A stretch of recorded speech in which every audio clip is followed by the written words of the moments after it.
The second thing that you need to think about if you're developing your people is to think about delegating appropriately to them. Now, people respond differently to different kinds of delegating environments. Let me explain. Some people thrive on being told exactly how to do something and with very clear goals. In other words, they're being instructed.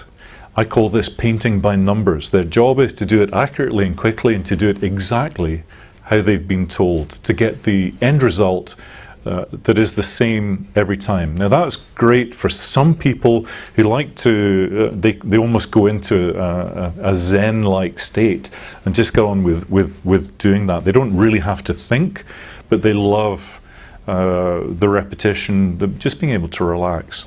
A lot of people get very disempowered, they get bored, they get frustrated if they're not being challenged. So there are other people that, let's go to the other end, that thrive on not being given a clear goal and not being told how. Essentially, they're in the fog.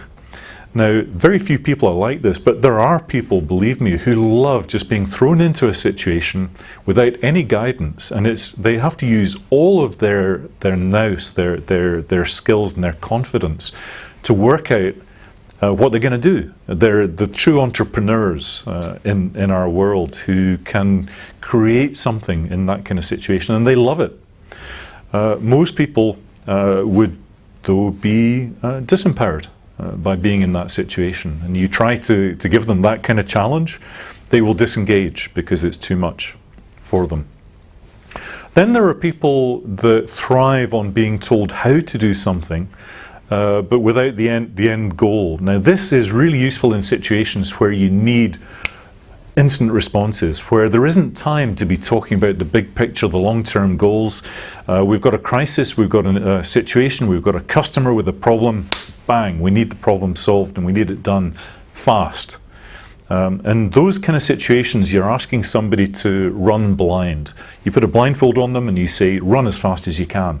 Trust me, you're going in the right direction. They don't know that. They don't know what the end result is, but they need to trust you enough that they will go hell for leather to try to get that result. You have a responsibility to make sure that they don't run into a brick wall or off a cliff, and that they stop running at the appropriate time. Some people absolutely love that because it's risky. The important thing here is to make sure they know how important it was later. Tell them the difference that it made. And the fourth kind of environment that you can delegate to people in a way that will develop them, that they will thrive, will be to give them the goal, to tell them the big picture about where you want to get to without telling them anything about how to get there. And this suits the explorer in us. Now here what we have to do is we have to use our own professional judgment to try to work out the best way to get that result. Now here I really have to turn on my smarts. I've got to think, I've got to use my experience, my judgment. I've got to ask people, I've got to learn some stuff, I've got to go read, I've got to pick your brains, I've got to pick other people's brains, but it's up to me to choose how to find my way from here to the end result that we're looking for. In my experience, when I ask groups this question,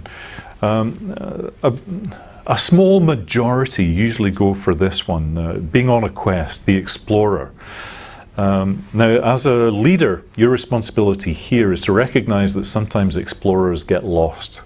Sometimes they don't find the route to the end result, and that can be that can affect their confidence. That can undermine their sense of ability.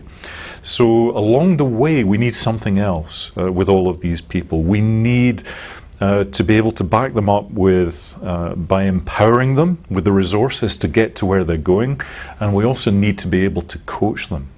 Without instruction is one form of coaching, that's the paint by numbers. Another form of coaching is to give people the confidence to go into any situation, go into the fog.